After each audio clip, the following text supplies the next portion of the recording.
We ain't got to. Welcome into Heating Up. I think this is episode 11. We're like 1 month into the SEC schedule. Our last episode was 11 days ago. So we got on to talk about the AP poll and that Auburn might be number one. And I don't want to brag, but I was the only one that didn't say that we would be number one. I believe two people under me on the screen both said that we would be number one, and we weren't. But a week later, we are. Quick reaction to that. Were y'all surprised that we didn't get it? Obviously, y'all were picking it. And then did it matter at all before that Kentucky game? It mattered a little bit. I'm not going to act like it didn't. Thanks to Jesse Newell, wherever that beat writer from Kansas is. What is it? If he had us at 9 and it would have been put us at 5, we would have been number one. So it mattered a little bit, but I think it probably added a little bit of fuel to the Kentucky game, to be honest. Cody, what was your reaction Monday morning, last Monday at 11 when we did not get ranked number one?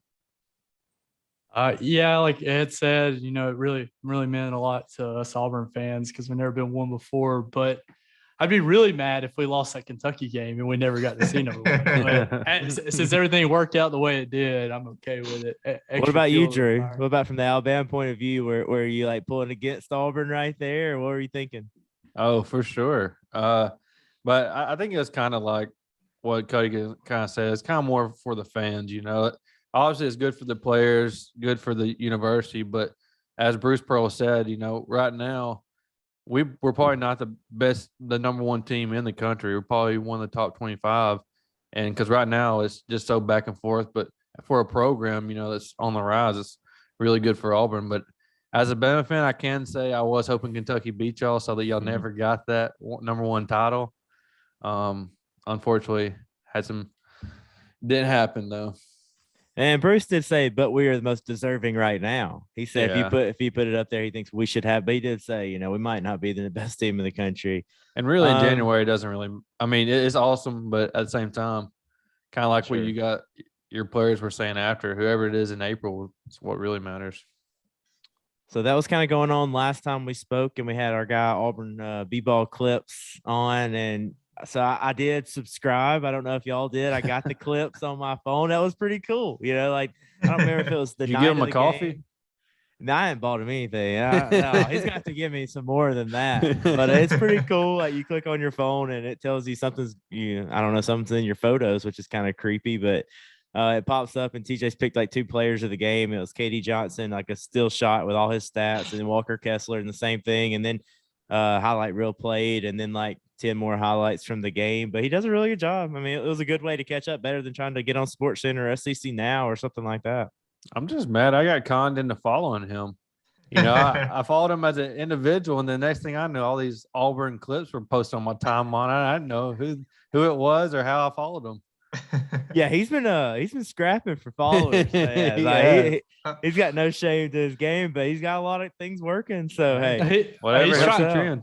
He's trying to get me his Photoshop account so he can get me going like working on some graphic design for him on the side. I'm like, man, I got a job. I don't have time for that stuff. Yeah, I was wondering about that. Like he's so busy all the time, and then all of a sudden this happened, and our buddy Chris Bright was like, his truck went to the shop a couple weeks ago, and then all of a sudden this picked up right after that. So it's also not lawn care season either. You don't mow many grasses yards right now, so maybe he's picking this up in his spare time.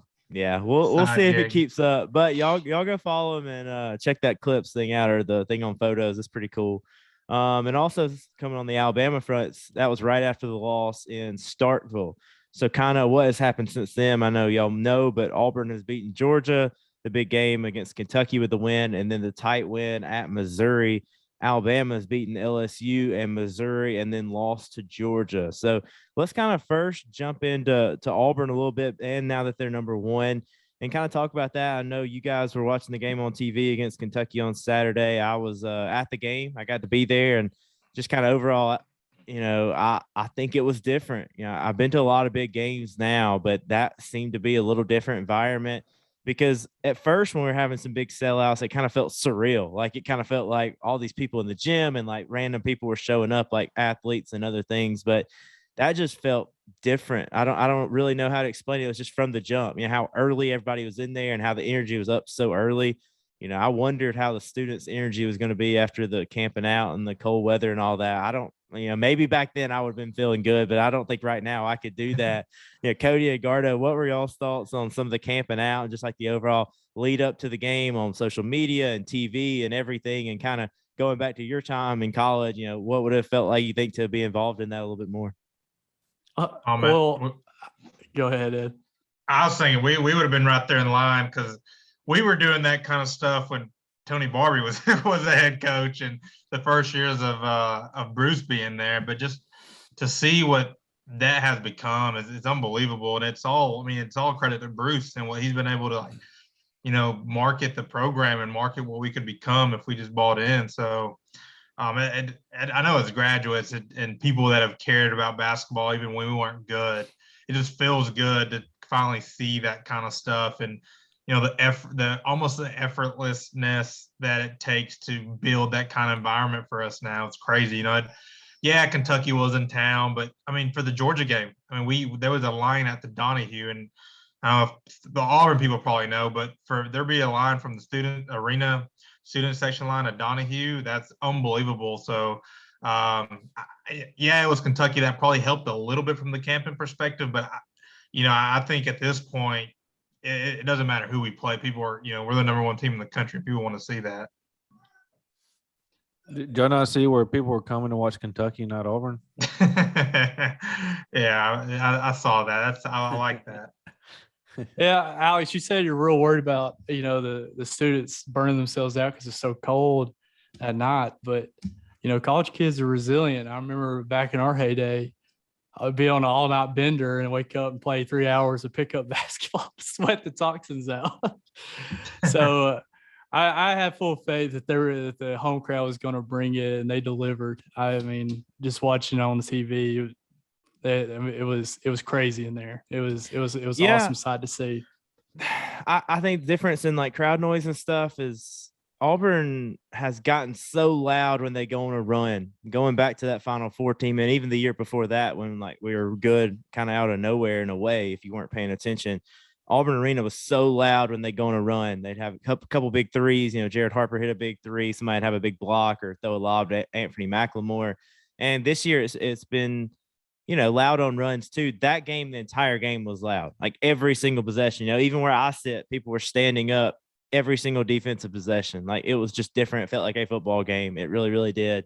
And then, of course, football players in the crowd taking their shirts off to pay homage, I guess, to the basketball players doing it at their game. And, Brian Harsin being in the crowd, and Doc Robinson was there. And, 5-star recruit from Texas that I think Alabama's also recruiting was there. So it was just a lot. And it being CBS in the afternoon, it was really, really cool. So just a great highlight, really, for the program right there. I want to highlight another thing. I don't know if y'all saw this about the people on social media raising money for the students. I thought that was really awesome. Did y'all see that? Yeah, that was great. And then also it turned money for the students, but then it ended up being so much money that they donated to the Outlive Cancer charity that Bruce started. And actually, I believe they donated some of the Kentucky University as well. I think so. Pablo Escobar, our guy, he and Allie Davidson, a girl that used to be an intern at one of the Auburn rival sites, just started as a thing of all these people camping out. Hey, we're going to go buy them some like pizza and water, something like that, just to help them out because they can't leave if they're in line. And it turned into, hey, if anybody wants to help out, we're going to go buy some more supplies for them. And that just word of mouth on social media ended up, I think they raised right at $15,000. They ended up spending like $4,000 on trips to Walmart and back pretty much for these kids. And then they donated $7,700, I think, to Bruce's foundation Outlive, and then like another $800 to a Kentucky Cancer Foundation. So I just thought that was incredible. And then, Bruce talking about how they're going to redo that whole place to make this a permanent thing. But before we get off, and this is for our guy Riley, and I was wanting to know about the name. Everybody's calling it Pearlville. I guess that's a take of Coach K and Krzyzewskiville there at Duke. And then after the game, Bruce comes on and says, I don't want it to be named after me. It's not about me. It's about the students. He wants it named Jungle City. Can we get some opinions on this? What should this thing be named, and who should be naming it? I think the students got to decide it.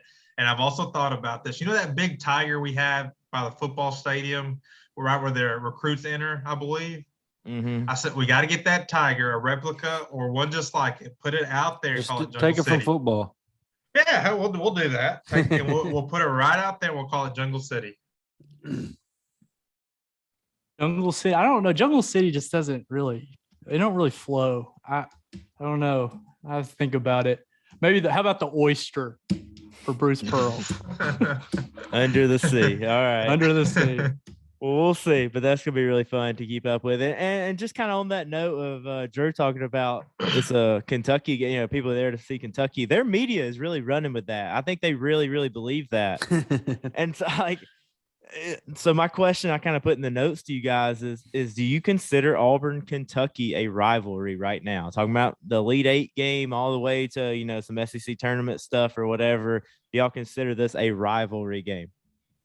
Oh, I would like to point out. Cal came on after they lost to us and was talking about the screens. Maybe we need to look into making these types of screens illegal. And Ty got hurt, which it did suck that Ty got hurt because he's a really good player on his own player's foot, by the way. And I hate to see him go down. But when we made that Final Four run, we didn't have Chuma Okeke, and I didn't hear Bruce complaining about it. I think we just beat them, didn't we? So I saw another thing on Twitter real quick. It was a Kentucky person, and they said that they lost all respect for Bruce Pearl after that Auburn, North Carolina game, that instead of being happy about winning the game, that he was fake crying because Chuma got hurt. Can y'all believe that? People really in their hearts believe that kind of stuff. That's saltiness. To answer your question though, Al, no. I would see it as a rivalry. Yeah, sure. Because at the end of the day, Auburn's always or Kentucky's always going to be around the top of the SEC, and and for like teams like Alabama and Auburn that have had the success here lately, you're going to have to go through a Kentucky or even like a Florida, even a Tennessee measuring stick games. Right. Even a Tennessee here as of late, but shoot, I still like the whole Tennessee, with the Bruce Pearl kind of thing. And obviously Alabama is always going to be, doesn't matter if we're both good or one of us having a better season. That one's always going to be a big game just because of the in-state rivalry. But, I don't think they're our biggest rival right now, but there's a little something brewing, especially the way Cal's acting after these games. Yeah, I think it has to do with when Bruce was at Tennessee and having some big games against Kentucky and Cal at Memphis. The writers have pretty much come out and said Bruce and Cal don't like each other. And so with the Tennessee thing, it always seemed kind of nice. Well, first of all, we're beating them every single time, but it was like they still liked Bruce. Grant Williams and that group of guys was like a good group of guys. Like I didn't dislike Tennessee. It was fun to beat them, but I didn't dislike them. Well, Bruce has always kind of had Cal's number wherever he went. You give Bruce and you give Cal a ranked team, Bruce usually comes out on top. I can't remember the stats off the top of my head, but he's pretty much dominated Cal when the talent's close to equal on both teams. I think that's 4 out of 5 at Auburn. And that one loss, we had a shot at the buzzer and missed it. So Jared Harper layup, man. I remember that. So all in all, I'm not intimidated by Kentucky. Like that's not something that scares me going into the game. I mean, I think it's gonna be a good quality basketball, but it's not like it used to be where I walk in just knowing we're probably gonna get beat by 20. Right. I think this year was the first year where I was like, oh, we legit have as or not more talented team than Kentucky is. I mean, the times we beat them is we probably had a lot of home crowd advantage, and our team played up to them and the challenge that they brought. But I think we just had a better team this year. I don't think there was as much talent. And on that note, while we're talking about, we need to go ahead and mention about, the Louisville job being open, the Maryland job being open. It seems like all the national writers want both Nate Oates and Bruce Pearl involved in those two jobs for some reason. I think that just says a lot about them. But it seems like this is getting wrapped up tonight, that maybe by the end of the night, we're going to have a contract extension for Bruce, that the athletic director, this is all coming from Rivals, J.G. Tate, the beat writer there, so give him credit. But he says that Alan Green and Bruce got together at 6:00 tonight, and he kind of laid out, what kind of improvements he'd like to see. And it was a contract extension and raise, and even more a raise for his assistants. Because I don't think people that are not Auburn fans realize how crazy it is. All these assistants that are staying, like support staff guys, like a Mike Burgermaster has gone from a GA to they're basically creating a role for him just so he'll stay. and other video guys that have just hung around instead of moving up and moving on. And so that, and Stephen Pearl was a guy who kind of started and moved his way up. And Chad Pruitt could probably get a job somewhere else if he wanted to be in a real assistant coach, and he's the head, the assistant to the head coach. But anyway, part of the deal is them getting a raise and an addition or a brand new practice facility. So, a lot of things. And I think Alan Green has gotten it from the donors that they think this thing can happen. And so we might know by the end of the night. So I'll be glad to get that wrapped up for sure. But let's move on to kind of the last few games, and specifically these midweek games for both teams, because now, I know we've been watching games for both sides, but now we've got some common opponents. We both played Georgia recently. We both played Missouri recently. It's been a couple weeks for LSU, but you guys are in the gym as well. We saw that. Now Alabama's played LSU. So I kind of wanted to tie that in. Let's start with Georgia, since that's a game that Auburn had, and then Alabama, had the tough loss too. Let me start from the Auburn point of view, as that was pretty much a blowout. I know they didn't have their leading scorer in the game, but Ed, let me throw it to you first. Just kind of watching that Auburn Georgia game, initial reactions, because mine was just like, hey, they don't have enough talent to compete at all right now. Yeah, no, going in, I mean, especially being at home, I expected a blowout, but initially Georgia came out to compete. They competed, and it was a close game for probably the first 7-8 minutes of the game. So credit to Georgia there, but at some point you just saw the talent difference. And again, playing at home is a Wednesday night at 8:00, but dang, it was our home crowd, sold out, and the students were going crazy. Of course, another rivalry game with Georgia, regardless of what sport it is. So we were amped and ready to play. So it was just nice, to see our team kind of not get suckered into that to that potentially kind of game when you have Kentucky in 2 or 3 days. So impressed with how Georgia competed. Yeah, I agree. But I wasn't really scared by guard play. Definitely wasn't scared by the bigs. Like, I just didn't see a lot there. And so going into the Alabama game, I think it was like a 14 or 15 point line probably. And I just even thought if Alabama played their C+ game, they could probably win that. Drew, let's throw it to you kind of going into the game. What were your impressions? Because I know weren't thrilled with how Alabama had been playing, but you also knew that Georgia didn't really have the talent, or we didn't think they did, to compete in a game like that. What were your thoughts going in? Then just kind of take me through the game a little bit. Yeah, so going in, I was kind of in the same boat. I knew they had been struggling, and honestly, I didn't think they had the talent to kind of just keep it up for a full 40 minutes. But credit to them for putting a full 40 minutes together. At halftime we were up, and you kind of saw where when Ben was Georgia got good, up kind of big early, not big, but they got up a little early, right? Yeah, they jumped on us quick. It was like 9-3 or 9-0 at one point, and that guy that lit us up, the USC transfer, was lighting Alabama up in the first half. But then you figure Alabama called up and then took a lead by halftime, that would kind of have fixed itself.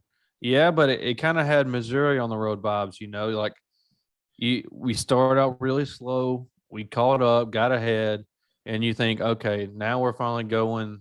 We're just going to run away with it now. Like, you can obviously see kind of the talent like what you was talking about on the court during the first half, and you're like, all right, let's come out hot in the second half and just run away with it. But the same thing that happened at Missouri happened at Georgia. We come out flat, they get momentum, tied up, and then it's just a battle to the end from there on out. And I mean, credit to them that they played good ball. I mean, they shot the ball pretty well. I think it's one of their better offensive games they've had all season. And that they had that big kid for him. He's pretty talented, 6'11". He's pretty talented when he gets the ball down low. But it was more on the fact that Bama's got to figure out something defensively, or these. Yeah, you can play up to these good teams, but when you go on the road against a lesser team or even at home, if that same enthusiasm, same intensity isn't there, your defense gets exposed and faults like this happen. So kind of talk to me how that game compared to the last few games. Some of the games that you ended up winning, or some of the games that were tough, like that at Missouri game. Are you seeing some of the same issues, or is it different stuff each game? Kind of talk me through that. No, it's essentially it's all the same. Against LSU, there's more hype around it. A top 15 ranked team coming into your home gym. Of course, you're going to be more hyped, and your defense intensity is turned up more. When Missouri came to us in the first half, Missouri started off a lot like they did at their place. They jumped on us early. We had to play catch up, but then I don't know what happened in that last bit of the second half. We went pretty much all guards, and there was a fire lit under those guards, and they were getting into them, picking them up at half court, pressuring, and that got turnovers and got steals, and we were able to run away with it. But at Georgia, we never found that kick of energy. I don't know it, and like Nato said, offensively, we're playing good enough to win every game. We're top 10 in the Ken Palm, and we're playing good enough to win games. But defensively, we're like 60 or something in Ken Palm, and that's not going to win you SEC level games or this week against Baylor or even farther down the road in the games you want to win in the tournament or whatever it may be. So I don't know. Apparently they had a nice conversation after the game. I don't know if y'all saw where he was about an hour late to his press conference because, he opened the floor up to his players to figure out what they got to do to fix this. And apparently they got good material out of it. I haven't seen anything from it, and I probably won't, but we'll be tested. Baylor, they're top 5 in the nation come Saturday. And I don't worry about those games for Alabama, though. They've proved when they get up and they get ready to play, they can beat anybody in the country. I know, but it's you go and play like that against them, and a lot of it is kind of the maturity aspect. We were talking about off the screen earlier. With this, last year we had 5 seniors, essentially 4 seniors and a freshman leave this team. That's a lot of maturity and years that they've been here playing for this team. And when you see that leave, you have a lot of guys stepping into those roles, you're going to see a little immaturity as far as not in, not out energy and stuff like that. And you're seeing this from this team. We just didn't think it'd carry on this far into the season. So, Drew, I think I was just looking at, so it's a little bit of kind of live by the 3, die by the 3 kind of aspect. Auburn game, you guys shot 26%. Mississippi State, 27%. Beat LSU at home, shoot 45% from 3. At Georgia, shoot 27% from 3. And I think maybe that's a difference from last year. I think, you talk about the defensive struggles that Alabama's had this year and kind of figuring that aspect. But last year when Alabama wasn't hitting, which wasn't often, but you had that defense you could rely on to bail you out, right? Those steals, exactly. Build momentum. And I think that's kind of the difference of Alabama can, find momentum from that defensive, get a stop, run out, get JQ in the open court, have him get to the rim or even kick out to Shaq. And then once that 3 goes in, it's like Alabama can turn it on. And I think that's kind of been one of the bigger differences. Even if your 3 isn't hitting, if you can still have that defensively, you can build some stuff around it. I wrote down some team stats from that game, and like you said, the poor shooting was definitely something because Alabama out-rebounded Georgia by 9. They had 2 more assists than Georgia. They had 4 more steals than Georgia. They had 6 more blocks than Georgia. They had 5 less turnovers than Georgia. Like all this stuff you look at, you would think Alabama won the game. The only thing that really jumped out to me is Alabama was 13 of 20 from the free throw line, while Georgia was 24 of 30. Close game. That matters. Cody, what were you saying? Well, to dig a little deeper, and this is a little hypocritical because when you're winning, you look at somebody like Quinterly or Shaq, and you're like, oh, look how calm and collected those seniors are, or those upperclassmen are. But when they're losing, I start to look around at them and their demeanor, and it's like, that's not them. They just kind of go out there, play their game, stay within themselves. And there's no, I don't know, like a lot of fire under somebody's ass. I don't see any of that. And to me, those are the 2 guys that have to do it. It's not JD. It's not Bediako. I would like to see those 2 guys just show a little more passion. I thought that's 2 straight well. games. Okay. No, I was just saying. I thought Shackford played well, but I get what Cody's saying. He played really well.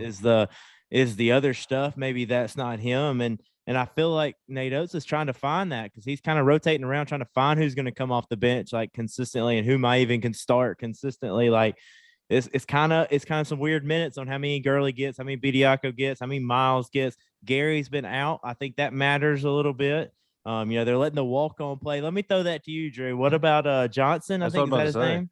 Yeah, Britton Johnson from Is Mountain there Brook. any other reason other than, hey, we're going to throw somebody out there that I know is going to play as hard as he possibly can, and maybe that'll rub off a little bit, that we gotta play like that? No, and O's is straight up about it, and everyone on the team, and even Britton Johnson straight up about it. He went in the Missouri game. That was the first game he'd been in, and in 3 minutes he had 3 offensive rebounds. And he's diving on the floor, diving in the stands, saving balls. When you play these lesser teams with no energy, you're looking for some kind of spark, and he gave that to Bama's team. It's bad you have to go so far down your bench to find that, but at the same time, if I think his plus minus was like +7 or something against Georgia, or maybe more than that. So they had to take him out because he was about to pass out. He was breathing, his chest Exactly. was like bumping. He was going so hard. But kind of on that note, Rojas has come back, and I think he's given them some of that. There were a couple rebounds. I'm trying to remember what game it was. It was the close game that Alabama won. If he doesn't grab a couple of those or let somebody else grab them by crashing in there, they don't win that game. Maybe been LSU. They don't win that game. He hasn't really come around shooting the ball yet, but he's gotten some open looks. And so I think that's going to keep coming. Drew, what have you seen from Rojas coming back? And do you expect that to step up? I know he's got to stay out of the foul trouble a little bit. He's racking those up pretty heavy. So Rojas is the guy that when he came back, Bama, our team thought that we were playing hard. Then he came in and saw that it was a whole nother level to how hard you need to play. The only downside is on the other end what you get from Rojas. You'll get some out of control plays, you'll get some turnovers, you'll get some dumb fouls. But on a team that lacks what he's bringing to the table, he allows us to go smaller. Like against Missouri, he was our 5 on the court at the end of the game. Which Missouri is not a big team, but he was our 5, which allowed us to put all 4 guards with JD, JQ, Keon, and Shaq out there, and we were just able to get into them and go. But you can't play that night in, night out. It's just about controlling the positives to the negatives with Rojas, and as long as he's producing energy and producing positive outplay, then you got to go with him because of what he brings to that side of the table. Hey, Cody, I think what you're saying, I think Keon Ellis has that a little bit about him. I don't know if you've watched it all. He's getting a little fired up. He's trying to get into his team a little bit. I don't know if he just doesn't have the ball handler role, and so that doesn't equate, and maybe those other guys don't really have that respect for him. I don't know. I feel like he tries to be that guy, or I've noticed that a little bit recently. Has anybody else noticed that? Well, he plays hard all the time, and the last 2 games, Shaq's been awesome. I'm just talking about like the intangible stuff. I don't. There might not be any science behind it, but it would just be nice if Quinterly got mad one time or showed any kind of emotion. In my opinion, I would like to see that. In the Georgia game, it was like he didn't even want to be there. Like he wasn't playing good, and his demeanor was kind of down. I don't know if his confidence is shot or he's pissed off at the coach. I don't know what it is. It's just it doesn't set a good precedent and vibes for the team, in my opinion. Dude, the thing is that JQ, man, against Missouri, when Bama went the run, JQ just said, all right, I'm better than anybody on this court, and just went one-on-one, like two, 3 times back-to-back layup. I think that's a little bit of a problem, though, Ed. Like, I think when Alabama's playing really well recently and scoring a lot, it's Shackford making a play on his guy and Quinterly making a play on his guy, and sometimes JD making a play or somebody hitting a shot. It's not necessarily running this set and it's working. You know what I mean? Like, it's like one-on-one plays, and sometimes Alabama really does well, but I feel like that doesn't feed into energy for your team, like Cody's kind of saying a little bit. Yeah, I can see that. We're at best when that ball's moving and we get a kick out 3, from somebody driving and kicking it out or something like that. The one-on-one plays, they're great to stop a team's momentum or just get you a bucket. But like you said, Al, it doesn't create a lot of momentum for you as far as going on runs. But once you pass that ball around, you swap sides a couple of times, and you get that drive and kick out for a 3. That gets everyone excited, and that does raise the intensity of the team. Ed, you said you watched a little post game. What did you think of what Nate Oates was saying post game? I thought he was spot on. Like, I think Drew hit on it earlier. And I think you did as well. He talked about like I think somebody asked him, do you still believe this is one of the better teams in the country? And he said, we are. He said, we've proven that we are. We beat the Houston and the Gonzagas, but he reeled it back to immaturity thing. He's like, we have a problem if our guys can't get up for a Georgia game or a Missouri game, but can get up for a Baylor or an Auburn or a Gonzaga or Houston. So, he called it immaturity, and some leadership within the team. So I think that's he was spot on, and he knows he has to figure that out. And I think that's what you're seeing, that Britton Johnson guy come in. You're seeing him, benching JQ. I think Drew, correct me if I'm wrong, but the last 2 or 3 games have been all 3 different starting lineups. And I get it, Juwan Gary's been hurt, so that probably flips it up. But he's trying to make that adjustment and trying to figure out what is the best lineup that when we go out there, we're bringing it 100% to start the game. But I think he knows he's got his work cut out for him. It's early. We're hitting February, but there's still a lot of basketball to be played. And the middle of the pack of the SEC is still tied, a game or 2. So, I wouldn't be surprised if Alabama, turns it around and finish, around that 4 or 5 seeded for the tournament. So they have the talent. They just got to figure out how to piece it together. That Auburn Final Four team did this late January, early February, had a tough run where they weren't scoring and they weren't defending very well. And it just took something to light and get going a little bit. Well, that was exactly what I was about to say. Like, if they can get to the tournament and I draw Alabama as my first round matchup, I'm be like, shit, that's not very good. That's not good, because they could beat anybody. It just depends on that type of night. So big picture, Drew, like, what's the next thing? How does this get fixed? Is it a personnel thing? Is it just a leadership thing? And who is going to be that leader? What's the thing? What's going to fix this? I think kind of like what Oates did in his last, team meeting after the game was, he's tried all he can do. He's tired of coming in these locker rooms and trying to give a speech or trying to fix this, fix that. You got to put this on the players and say, hey, we've done what we've tried to do to fix this, but if you don't want it to be fixed, then it's not going to. So I think you just got to put it on the players and make them figure out what they need to do to get to that next level on a consistent basis. And hopefully they get there. Hopefully they had players step up and say some good stuff, and hopefully that'll translate into this week and this weekend and the rest of February, March, and April. To me, there's not a better situation than getting to play a high quality team at home. Outside of conference, I think that's a perfect storm. But still, the question will be, what do they do on a Tuesday or Wednesday night when it's not that big matchup? So until they prove that. Exactly. We can go and beat number 4 Baylor and add another great one to our resume that'll probably still get us into the tournament. But if we go back next week and lose to Vandy, or whenever we play Vandy, or lose to South Carolina or a struggling Ole Miss team right now, it's take one and throw the other away. It's you can't do that for a full season and expect to have a good end result. So then let's move over to Auburn a little bit. Scary game at Missouri with a 1-point win. Didn't play well early. We didn't get to see the first 5 minutes of the game because ESPN, it takes longer than 2 hours to play a college basketball game. Please space these out. Wait till we get to the picks at the end. All these games are spaced 2 hours apart. There's a quadruple header on ESPN. Both our teams are involved. They're not going to start on time. Be ready. Nobody knows how to use their app. Make sure you know how to use it. Sign in, Friday night. Make sure you're good to go because that's going to be an issue. But Auburn came back, like Drew was saying, Alabama's been doing. Auburn came back and I think had it tied at halftime. So I kind of felt like, okay, and kind of come out that second half and make a statement, but we weren't able to. Typical Conzo Martin team. They played really hard. There are some weird matchups. They don't really have guards. They don't really have bigs. They just have a bunch of wings, and they like to switch stuff. They don't shoot the ball particularly well, but they'll knock down a couple every now and then. They make things very difficult on the defensive side, just trying to mucking up what you do. I thought Conzo did a good job of having his guys ready to play.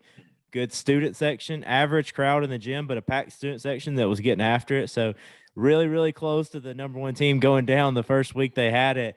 either of y'all, Cody or Ed, what were your kind of thoughts going in, and then how scary did that one get? Well, first off, thank God for David Cambridge and Katie Johnson, because I think they're the two main reasons why we won that game. Cambridge came in and just like, hey guys, we can rebound the ball on the offensive side. He got a couple of them for us, and Katie, just put us on the back there with a couple of big buckets. But yeah, they just did really well of taking it and scoring on our bigs. It seemed like they get in transition or they got any kind of head of steam. They were able to finish on Kessler and Jabari better than any team that we'd faced this year. And they were a weird matchup. And I think they're probably playing a little above average than they normally do offensively. I mean, it seemed like every shot we're closing out hard and they would just still hit a three, just to kill our momentum. But yeah, after that game was over, I didn't want to get too down. I just feel like I'm just glad we got a win and out of that game. That's kind of how I am. I'm not going to try to get too down on us for that performance. Yeah, no, for me, coming into the game, I was trying to be optimistic, but I was like, man, Missouri, if you're looking at some of their home wins, they get up and play. Obviously, they beat Alabama. So, they beat A&M, I think, week before that. And so, and then, us, are we going to be hung over from the Kentucky win? And, to Riley's point, we don't know how to beat, act like we've been here before because we've never been number one. So, pretty quick turnaround, Saturday to Tuesday. Yeah. So, don't use that Cal excuse. that was rough, but to Cody's point, to win on the road, I mean, I can't remember the stat. I think it was like something like 14 and 30 something, our teams on the road right in the SEC right now. So going on the road in the SEC is not easy. It doesn't matter if you're playing at the top level or bottom level of SEC. It's going to be tough. It's going to be a grind. So, all that mixed in together, we got the game that we did. So, Jabari finally had a bad game. And, I think there comes a little extra pressure, and the guys figured that out with being number one in the country. I think I've watched one or two Missouri games. That's by far the most full I've seen that student section, them being actually loud. So, luckily, window went down. So Jabari wasn't doing so well. And, things weren't looking good. But, great. I think for us to be able to win this and come out with a win, I think it'll help down the road, or at least I like to think it will. Drew, I want to throw it to you because you've gotten to see this Missouri team twice already in a couple of dogfights. Alabama 1-1 against them. What are your kind of impressions of this Missouri team? And did you think it was going to be more of a fight against Auburn? Because that line is kind of the same in the Alabama-Georgia game. The Auburn one was about 15 points too. So the odds makers didn't think it would be this close. Missouri is that team that if you don't come ready to play, they have a great chance to beat you just because Quanzo Martin, he's kind of got that motivator that Bruce Pearl has to where his teams are going to play hard. They may not shoot the ball great, which early in the season they were the worst three-point shooting team in the nation. Then they came to Tuscaloosa and were shooting like 6 for 6, 6 for 7 7 for 7 in the second half from three. But that's just their thing, man. Like that, and especially this year in particular, they are a team that kind of lives to upset teams. Like they're lower, their record's not great, SEC and regular season, but like you said, I don't always get these vibes every night in the SEC, but when you play Missouri, you better come ready to play, or because like you said, they got big guards. They're tough. They're a tough matchup. That's why they beat us at Missouri, is because we try to play our bigs, but they didn't really match up well. Well, our smaller guards didn't really match up well, and they really took advantage of that with Quinterly and, even Shaq a little bit. And I expected them to do the same with Wendell and KD, and then they tried to a little bit. But they're a tough matchup, and that's why Bama went small versus them at home, because we just had to do it to be able to get stops and get out in transition and get buckets.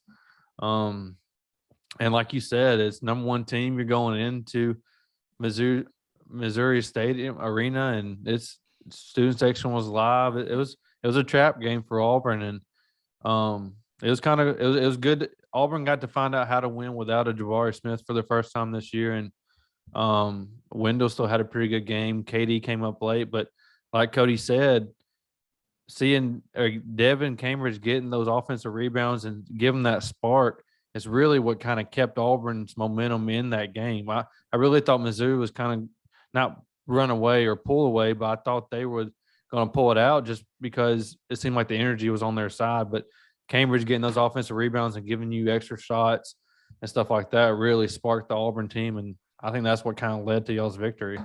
So let me run down some individual stats and let y'all react a little bit more to this one. Walker Kessler, 13 points and 12 rebounds, 2 blocks. Good game from Walker. Jabari, like Drew said, only 5 points, 2 of 15 from the floor, but he did have 10 rebounds, and he guarded Kobe Brown really, really well. So that was something that stuck out to me, that even though Jabari was shooting the ball poorly, he didn't just like go. I'm okay with him taking 15 shots. I hope he keeps shooting the ball. Like I'm good with that. So the fact that he rebounded and defended, I think that says a lot about his character and his maturity for somebody his age. Alan Flanagan, 2 points, 4 turnovers. I think 3 of the 4 were in that 5 minutes we didn't even get to see on TV. Tough game for Allen. Luckily, like y'all said, Devin Cambridge came to play, and he ended up probably playing as many minutes or more. He had 9 offensive rebounds, all in the second half of that basketball game. Incredible. Unbelievable. Katie Johnson, 17 points, 3 steals. He was only 1 of 4 from the 3-point line and had those 17 points. He was the man late in the game. He had the last 2 buckets, just said, give me the basketball. And then Wendell Green only having 6 points. He did have 3 rebounds, 3 assists, but he only played 22 minutes with that injury. So y'all kind of react to that. And Ed, let me throw this to you first. I understand not starting Wendell. I understand the concept there of we got hot with that lineup with Zep playing point guard, and with so many options, you really come out there and you can run a couple things for Jabari early. You can run a couple things for Flan early. Maybe even KD gets a look. And then Wendell's usually in the game by like the 17-minute marker. So, but last night to start the second half, KD and Zep were both playing really well. Like they were carrying the team. And so Wendell didn't go in the game until I think 13 minutes and something. Is that something that has to be looked at? Because if he doesn't get hurt right there, maybe his minutes get back to normal. But with that injury and missing a chunk in the second half, 22 minutes for one of your most impactful guys in Wendell Green is not enough. I agree. And I think we hit on this early on in the season, right when SEC says, do we change our lineup? Do we start Wendell, especially coming off that St. Louis win and seeing him just work? You know, I think Bruce mentioned it. It's 4 games in a row now. We went, was it at Ole Miss? We were down 10. UGA, I think Georgia got up like 6 or 8 early on us. Kentucky, they got up 10, and Missouri, got up, and it was a close game, and that's 4 games in a row where it's a slow start. So, Bruce said they got to look at that and figure that out. I'm not against, especially with the energy that KD brings. I'm not against starting Wendell and letting KD come off the bench and get his, especially because he's going to bring that energy. But I mean, it's a win-win, I think, too, because having him that energy from the beginning. I mean, you can also flirt with the idea not to have Zep and bringing him defensively, subbing for win. But I think I like the idea of starting Wendell instead of KD and letting him come off the bench. I think maybe that solves some of the slow start issues. I think, especially in hindsight in this game, if you start Wendell, you really take, to me, Wendell is his connection with Kessler is, I mean, it's incredible. And you I really hate him coming in with Cardwell. That doesn't work out as well. Right. Yeah. And we could have really utilized our size because Kessler is athletic enough to run with that Missouri team, even though they're small. We could have really abused their smaller size if Wendell and Kessler had a little more minutes together, especially at the beginning, I think.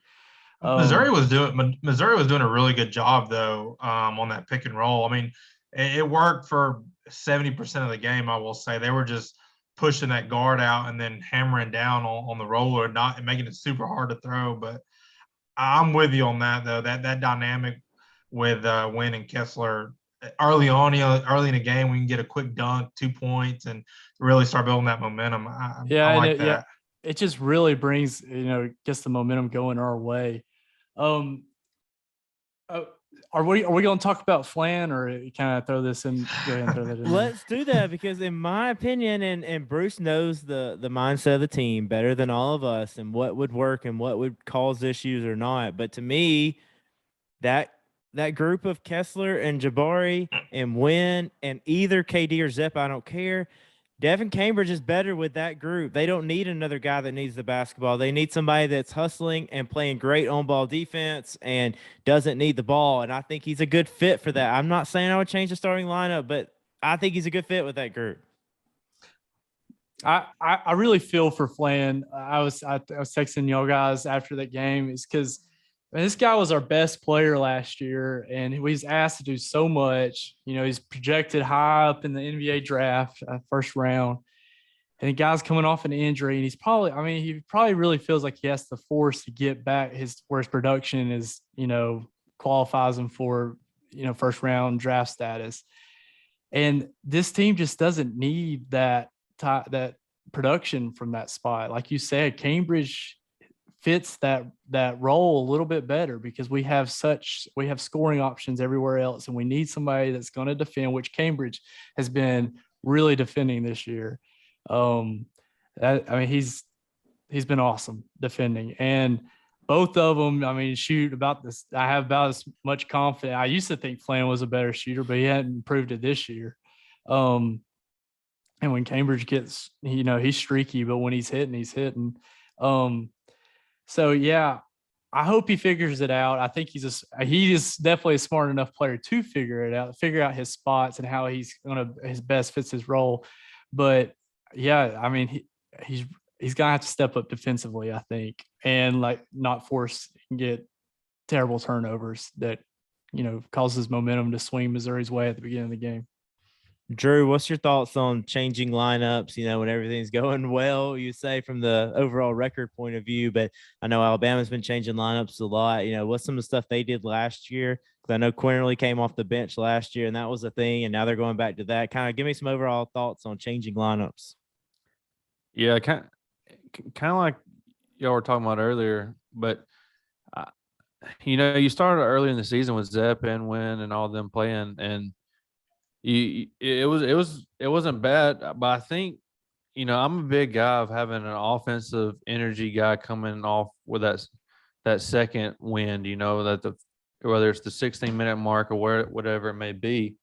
So if you do change it, I don't think Zep to the bench is the answer. I think it'd be more of a KD, so somebody that will bring that energy offensively with that second, not their second unit, but that first sub in. And if Zep is in that role, you don't really get that coming off the bench. You get him and Cardwell coming in, and now it's your defensive unit out there, and you may not get that spark to kind of help you carry on the offensive run you may have had with your first five or whatever. I'm also not as big of a fan of Flanagan. I think he's a good player. I don't think he's a first rounder. I think he's a really good role player. You got to see more of him last year, but let's be honest, this Auburn team compared to last year's Auburn team, y'all just didn't have that same star power you have this year in Jabari Smith and the scoring from KD, the scoring from, Wendell Green and all that. And you kind of seen how he fits against guys of that caliber. But it's tough. You're number one in the nation for the first time ever, and you're thinking about changing your lineup to maybe get a faster start, when really will Wendell be a faster start than KD? Who knows? But I do see what you're saying with the Wendell Kessler duo. That has worked really well this season, that pick and roll, and it's just kind of like they're synced together. Wendell does a really good job of when to throw a lob, when not to throw a lob, when to do a wraparound pass, and when not. I don't think it's that big of an issue right now. We'll see come this weekend if you get off to a slow start for the third or fourth straight game. I guess it's one of those things that maybe it's not a big issue right now, but what if you hit it before it's an issue, before you lose because of it? You know what I mean? I mean, Nick Saban took out his quarterback at halftime of the national championship game, right? Hey, and then I mean, I guess that's why Bruce gets paid the big bucks, and we're over here. I don't know. I don't really see it being that big of an issue, but like you said, maybe when you're playing a good team, you may not be able to come back. Well, not Kentucky is a good team, obviously, but you know, if you're on the road and you have that, or if you're on neutral side and you have that, you're not in Auburn Arena. It may not coming back from 10 down may be a lot harder than you can overcome. I wouldn't change. I would let it play out itself, and eventually it'll just happen. You know what I mean? Eventually, either you'll start putting the guy in earlier and earlier, which they already kind of do, or they'll have they'll be going over the stats in team meetings and be like, look at our first 5 stretch. You know, what's the deal? Why are we not doing that? We're going to have to make some changes. I think it'll play itself out over more time. But it's the second half that got to me, like that long with him not being in there, because they were playing well. And so then let me ask all this. We can do this kind of quicker. What are y'all's thoughts about the 3-guard lineup? We haven't seen it since I think the UConn game, where KD, Zep, and Wendell are all out there at the same time. I mean, I know against some teams you're not going to be able to do it size-wise, but against some teams it's not going to matter that much. And I don't think Missouri would have really mattered that much. What are y'all's thoughts of playing all 3 of those guys at the same time? Well, that's what I was going to say. You know, we're going back and forth on KD and Wendell, and you kind of always think Zep's going to make it easy, but he's not. Like, he's very crucial to what we do. He's so good on ball defensively. Like, talk Riley, plus minus. His plus minus is usually one of the highest every single time. Riley in our group me kills me. He's always talking crap about Zep. I'm like, dude, you don't watch our games because you would just realize how crucial he is to our whole team defense concept. Anyway, I digress. Yeah, if you're not getting the playmaking that I was expecting Flan to do this year, the 3 assists, the 3 or 4 assists that I was thinking Flan might facilitate from the wing position, why not put 3 guards in there and have a 2-headed monster in scoring with Wendell and KD, and then Zep up there taking, you know, the toughest defensive assignment. I like that idea. You know, sometimes Zep gets hot. You know, I think Zep would be really good with Wendell out there with him, setting him up a little bit where he's not having to do all that stuff. I think if he's sitting in the corner, he can knock down a shot. And then we got 2 giants in Jabari and Kessler. Clean it all up. Yeah, it's not a bad idea. I would definitely try it. You always got to worry defensively. I mean, Missouri was just posting up our guards. I think it'd all be depending on matchup. Can you do it for a minute from offensive energy purpose and, you know, try to get out and run? I like it, but when it comes to half-court offense or half-court defense, really, I think it'd be tough. But, you know, I think it'd work, just depend how much pressure and what the matchup looks like. I mean, Missouri was posting up our guards, but they weren't really scoring. I mean, it wasn't really doing anything. Wendell kept pulling the chair out from under him over and over, and they kept falling for it over and over. And talk about a couple of dogs and KD and Zep. If you're going to have an undersized guy, at least let it be a dog like that. But anything else just kind of on that week for Auburn or Alabama? Any other thoughts before we move on to kind of looking forward to Saturday? All right. Well, let's move on to Saturday then. We've got the big SEC Big 12 Challenge. I thought we need to make some picks, you know, something to put out there so that we can go back and look and figure out who's got their finger on the pulse there. It's a little bit harder because I haven't watched all these Big 12 teams. I've seen a little of them, bits and pieces, but not a lot. So I'm going to kind of go down the list chronologically and just throw it to you guys. I mean, it's like college game day style. Give me a pick and a quick thought on why you did it. Starting at 11 a.m. And first of all, I guess there's 4 SEC schools not playing. I know South Carolina and Georgia are 2 of them. Do y'all know who the other 2 are? Georgia at Vandy, and then South Carolina at A&M. Boy, it's be some big crowds at those. But let's move to the games. 11 o'clock, ESPN, number 19, LSU at TCU. LSU has not been as good without Xavier Pinson. Days got hurt or fouled out of a game earlier, too. That may have been the Alabama game he missed some of. Him and Gary got hurt in that game. They've got the Gaines guy playing point guard. He played really well against Alabama at the end of that game. He about brought him back, but he's not really a ball handler. I love the guy from Cincinnati. Eason, is that his name? Yeah, he is a bucket. Yeah. We did not have an answer for him. He's the whole reason they stayed in that game. I don't know how they let him go. Apparently, he didn't have big stats either. But sorry, I went too long. Don't know a lot about TCU. I'll take a LSU on the road.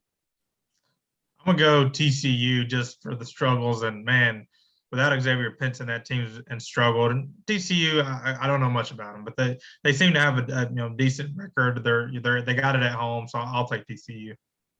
Is Pinson out for this game? I think so. I don't know if they've announced it.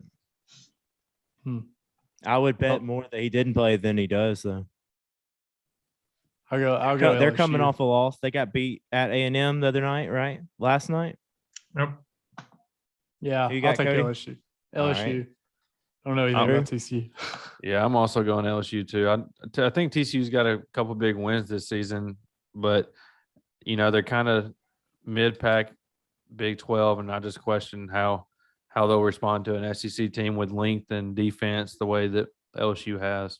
Desmond Bain ain't walking through that door on Saturday morning. 1 o'clock, Oklahoma at number 1 Auburn. Porter Moser, coach from Loyola, has moved over, brought some guys with him. Like Drew was saying off air, that Bruce was complimenting Oklahoma a lot, which he always does, but said that they have a really good defensive team. And offensively, they're different than Auburn, but they're shooting at a high percentage. If you look, they've got some good wins over SEC team. I think they beat Florida. They've lost to a lot of good teams in the Big 12. So I think they're probably a mid-pack type team. But I would be pretty surprised if Auburn didn't get up and win this game. I think it helps after the Missouri game, honestly. If they'd have blown out Missouri, I'd be a little bit more worried about this one. But I'm excited to be back in the house on Saturday, and I got the Tigers.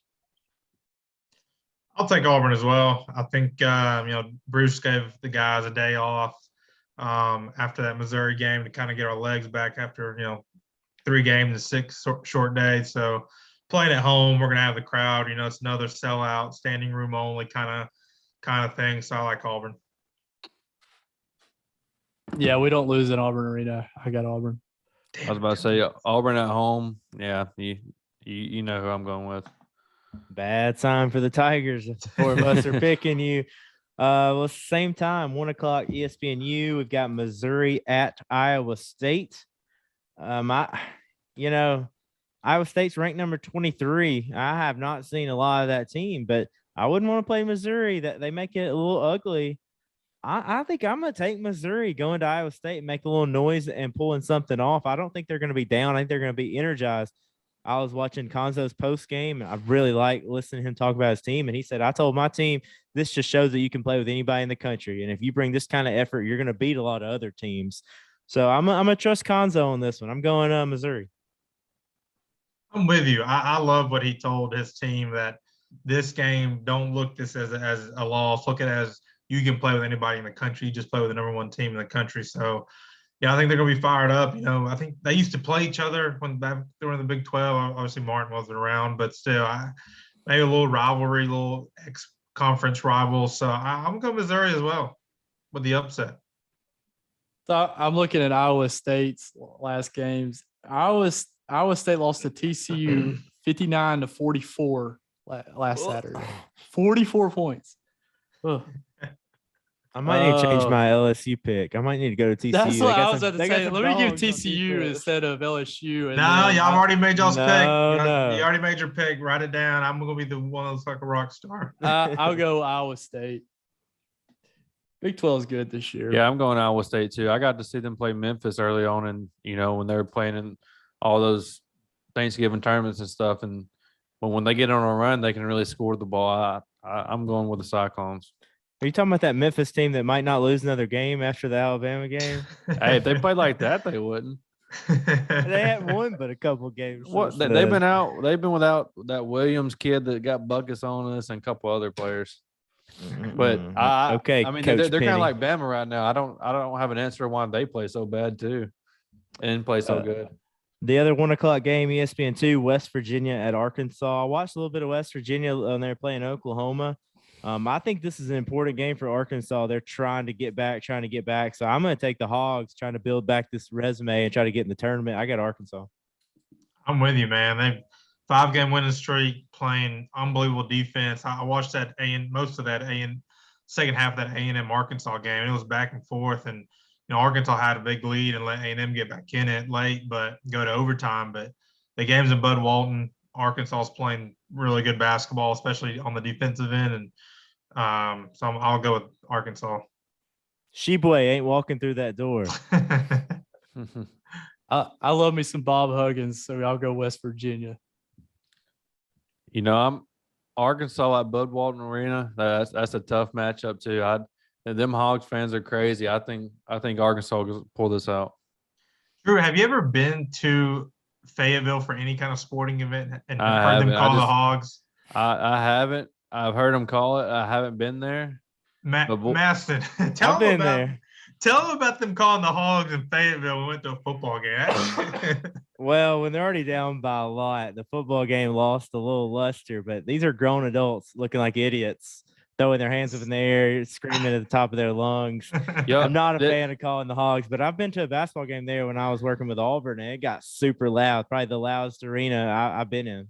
I was about to say, that's why Social Rally isn't here. You should hear his story about his first time ever hearing it at Arkansas. Oh, do you know Riley played? I wasn't sure we were all aware that he did play college basketball. Yeah.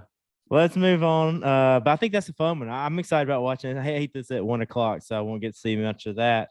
3:00, ESPN, Baylor at Alabama. Baylor up to number 4 in this week's rankings. Somebody tell me, Drew, tell me why I should pick at Alabama in this game.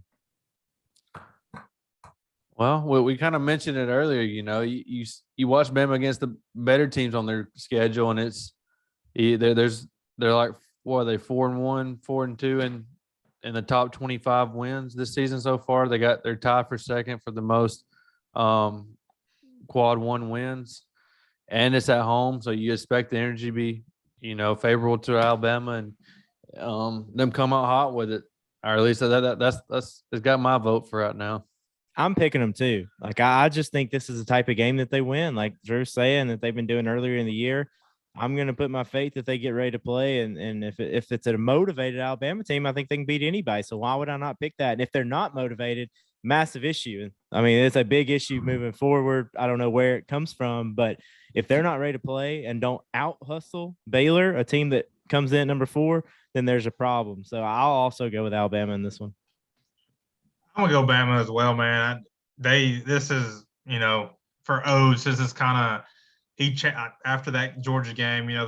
I wasn't in the room, but obviously it was a good conversation, and I'm sure a message to the team like, let's find out what we're made of. And you got the number 14 coming to your place.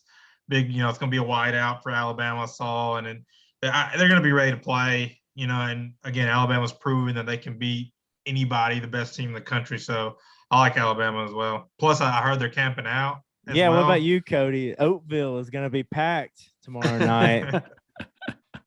No comment. I don't know. I don't think Baylor's the type of team where you're trying to figure things out against. I think you kind of need to be set as your identity as a team, and it needs to be tough. And I don't think that Bama is that team yet. So we're going to go with Baylor. Also at 3:00 on the U, this is probably the game I know the least about. Kansas State at Ole Miss, but I know Ole Miss has been getting smacked the last couple of games since the Auburn game. So until Ole Miss wins one, I ain't picking them. I got Kansas State in this one. I'm with you. I mean, all I got is from an Ole Miss perspective is they played Auburn hard. So yeah, I just looked at Kansas State. They got me by 30 by Baylor. It's at Ole Miss. Give me Ole Miss. Okay. I'll take Ole Miss too. I'm biased too. Ole Miss played really good against Auburn. I thought they were a really good basketball team. They're kind of another Jekyll and Hyde team as well as far as what you get, and they do tend to play better at home. But man, it's like you said, Al, it's hard to get over these past few games where they've just been getting blown out by teams that they shouldn't be getting blown out by. So I'm doing the same. I'm going with Kansas State. Also at 3:00 on ESPN2. So every time slot's got 3 games except 11 a.m. I don't know why they didn't put another game at 11 a.m. and spread some of these out. But Oklahoma State at Florida. I don't know if Castleton's going to play. He's been out the last couple of games. If Castleton's not playing, I'm going Oklahoma State. I just don't really like this Florida team. You know, at home, I feel like they should probably pull it off. So if Castleton plays and plays well, then I messed up. But otherwise, yeah, I'm gonna go Oklahoma State right here. I don't like Florida. Yeah, I'm gonna go OK State as well. If you look at Oklahoma State's roster, Avery Anderson was a top like 30, 40 recruit coming in. He's a senior now. They got the Memphis transfer. They got the 5-star, was it Bryce Thompson from Kansas transfer. So they're a talented team. To your point, if Castleton doesn't play, then I don't like Florida's chances. So I'm gonna go OK State. The only thing that makes me question is their postseason band, right? I know COVID had a lot to do with it, but that Auburn team last year, postseason band, they had some issues, but boy, it didn't help with that. So that scares me a little bit about ever picking Oklahoma State. Agreed. I'm going to go with Oklahoma State too. I don't like Florida's offense. I think they really struggle to score the ball. I agree with you guys. Yeah, Florida's had some struggles lately, but I think they still got really good defensive energy, and I'm not a big fan of Oklahoma State. I've seen bits and pieces so far this year, and I think I'm going with the Gators at home. Move on to the college game day game, I believe. ESPN, 5 o'clock, number 12, Kentucky at number 5, Kansas. I'm going with the Jayhawks at home. I think there'll be a big-time atmosphere. Kentucky, we've all watched them play now a little bit. Obviously, if Ty Washington plays, that helps a lot. I'm not a huge Xavier Wheeler guy. I think I'm going to go with Kansas. They've been playing pretty well the last couple of weeks. Yeah, have they announced whether Tata's playing? Last report I saw was that he'll play. Okay, well, Kansas is tough. They got obviously Tata's going to be a high pick, but I think Kansas has a guy that's working himself in the top 5 pick. It's in Kansas. People are still going to be there to watch Kentucky, not Kansas, regardless. But I'll go Kansas. Yeah, that win against Texas Tech was pretty impressive, or was really impressive with Kansas. I think Kansas is hitting on all cylinders right now. And, well, you said Tata was playing. This is going to be a good game. Now, Mississippi State just took this Kentucky team to overtime. Yeah. Screw Cal. I'm going with the Jayhawks. Can't give that guy. I'm gonna be the oddball. I like the way Kentucky's playing with Ty Washington in the lineup, especially with Xavier Wheeler playing so well. I'm going with the Wildcats, even though they're on the road. Drew, if Tata plays that whole game, do they beat Auburn? I'm no comment. Hey, Grady's who saved him the other night had 6 big points in that overtime to beat Mississippi State. That dude can shoot. I like him a lot. Oh, he's a bucket. They still have that Dante Allen on the bench too that can stroke out. I don't know what he did to get in Coach K's doghouse, but I mean he's a knockdown shooter just like Grady is. I don't know. Every time Grady shot it, I was like, oh shit, that's going in. I would feel better about this Kentucky team if Cal had not whined about everything and would come out and just said, hey, we got some issues. We're going to fix them, blah, blah, blah. I would feel better about it, like I'm picking Konzo. But Cal's won a lot more games than Konzo. So also at 5 o'clock, Mississippi State at Texas Tech. I'm excited to watch this one. Even though I'll have my TV on Kentucky, Kansas, but I'll be flipping over this one a little bit. I think State's good. Drew can hit on that a minute because he got to really watch them against Alabama. But at home, Texas Tech, I think Mississippi State's going to be a little down coming off that Kentucky loss, and I think I'm going to go Red Raiders. I'm with you. I'm going Red Raiders. Just looking at how they've been playing in the Big 12, they're one of the teams that people really talk about competing for the Big 12 championship with Kansas and a Baylor. Just a little bit above Mississippi State's level, right? Right. Mississippi State has the talent. I think they got with Molnar and Garrison Brooks. They just have struggled to really get the piece that together. So I like Texas Tech at home. I got a text from my dad last night that said, who is this? He didn't call him Molinar, way off on the name. Molinari guy from Mississippi State. Where'd he come from? Why'd he not come to Auburn? So that's usually a good sign for a basketball player when my dad's texting me about him. Yeah, I really like to watch Iverson Molinar play. He's fun to watch. But that being said, Texas Tech, really battle tested, has come out on top with some really big wins, and they're just a tough SOB type team. So I'm going to go with Texas Tech at home. Drew, tell us a little bit more about Mississippi State before you make a pick on this one.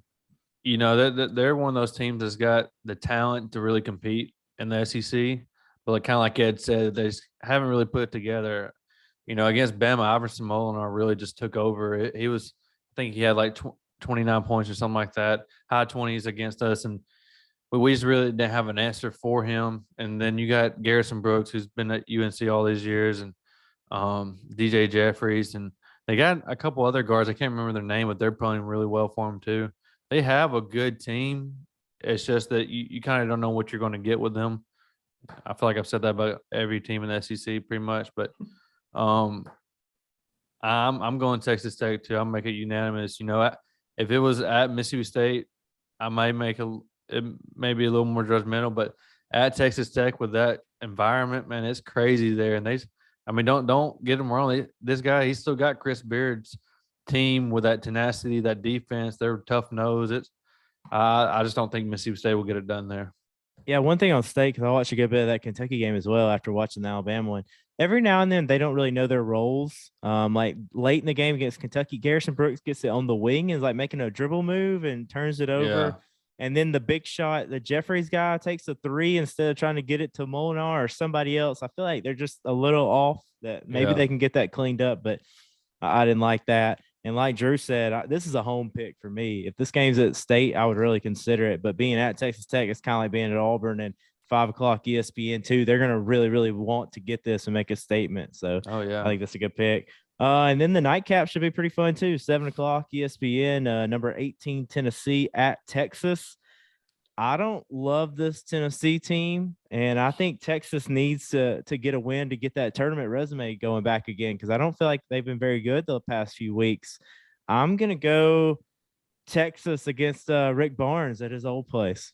Yeah, I'm going to go Texas as well. I think Texas is one of the teams everybody keeps on talking about needs that big win. You look at their team, it's a team with a bunch of talent that really hasn't put it together just yet. They got the big, Marcus Carr, the big Minnesota transfer everybody was after. SQ from Kentucky transferred there. The Vandy guy transferred there, the 5-star. So, Andrew Jones came back. So they got a lot of good pieces. They just got to piece it together. And, this Tennessee team, they got the talent as well. And they've been playing really well together. So maybe they're starting to piece together. I personally think that this might be the best game we see. Kind of under the radar game from the Big 12 matchup, besides, obviously Kentucky, Kansas. But I like Texas. Is at home. I think they're going to be fired up to finally get that signature win on their resume to kind of help them as they go into tournament play. Cody, has it been long enough now that the Barnes storyline is not a big deal in this game? Yeah, I don't know. Nah. I don't think so. Ed, who'd you say you're picking in this one? I'm going Texas. Okay. Yeah, not long enough. I don't know. Hell, I really don't have much of an opinion on this game. I don't really like Tennessee. Like you said, I think they're flawed, and I've watched like a half of Texas, and I keep hearing how big of a disappointment they are. And let's just go with the SEC. I'll go with Tennessee just to mix things up. I'm gonna follow with Cody. I was leaning towards Texas at home, but if there's any team to be fired up to go play Texas at Texas, I would believe it would be a Rick Barnes team. So, and like you said, both teams got talent. Tennessee has a lot of returning talent. I think they play a complete game and they get the win at Texas. Barnes doesn't strike me as that type of guy. He doesn't really have ooze emotion over there on the sideline. Like he's just I don't know. Him and Calipari are supposed to be best friends. Makes a lot of sense. Well, those are our picks. Then I think we may have to do like whoever gets last has to buy beer for the first place guy or something like that. Does that work for y'all? That works. That works. COVID will ever get rid of everybody. So those are our picks. Just something a little bit different going into a fun Saturday. And a couple things I wanted to mention is we did launch the podcast feed of this. So we'll be pushing out there, and y'all tell people if they'd rather listen on podcasts on their way to work or whatever, that just go to Apple or Spotify or anything and search Heating Up Auburn and Alabama basketball. And you can do it with Alexa too. I tried that just a minute ago. Has anybody tried that yet? Not yet. Yeah, walk into by your device and just say, "Hey Alexa, play Heating Up Auburn and Alabama basketball," and they start playing our things. I thought that was pretty cool. Awesome. I don't own Alexa. Oh, sorry. Google. I got a Google Home. We're either on there or I submitted it. It'll be on the Google stuff soon, so that'll happen. Or does Google Play tune in? Because it's on tune in, and I think it'll pick it up from there. I honestly plugged it in for like 3 months, and I never plugged it back in. I don't know what the capabilities. Ask Siri. Maybe Siri will find it for you. Yeah. But we're trying to put this out. We're trying to put this out more places. So y'all spread it around for sure. And also I created a new feed for our radio station down in Gaston, the WKXX Fox Sports. So our afternoon show there is called WKXX Live. And if you'll search that, we're going to start putting guest appearances and stuff like that on there. So I put Albertville's basketball coach, Dylan Bennell, had an interview after the county championship on Monday, and I went ahead and used that as a test case. So it's up right now, 10 minutes. If y'all want to go check that out, WKXX Live. But that's all I got. Y'all got anything else? We'll be back maybe after the game Saturday or the following after a big Iron Bowl of basketball is coming up again Tuesday night. At Auburn Arena. I can't wait. Hey, one thing before we get off, I want to shout out Johnny Harris. The women beat number 4 Tennessee tonight by 10, 71-61. So big first win for Johnny Harris. See if she's starting to recruit some top talent into Auburn. So let's see if she can have the same results as Bruce Pearl did and do the same thing for the women's program. Hey, why don't you shout out the Iron Bowl of women's basketball the other night too?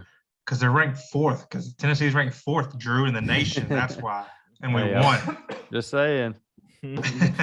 Well, congrats there, and thankfully Bruce is going to get a new practice gym built, so the girls are going to get a new place to practice as well, or they get the old place up to themselves now. So congrats there. But if that's it, we'll jump off here. We'll be back next week.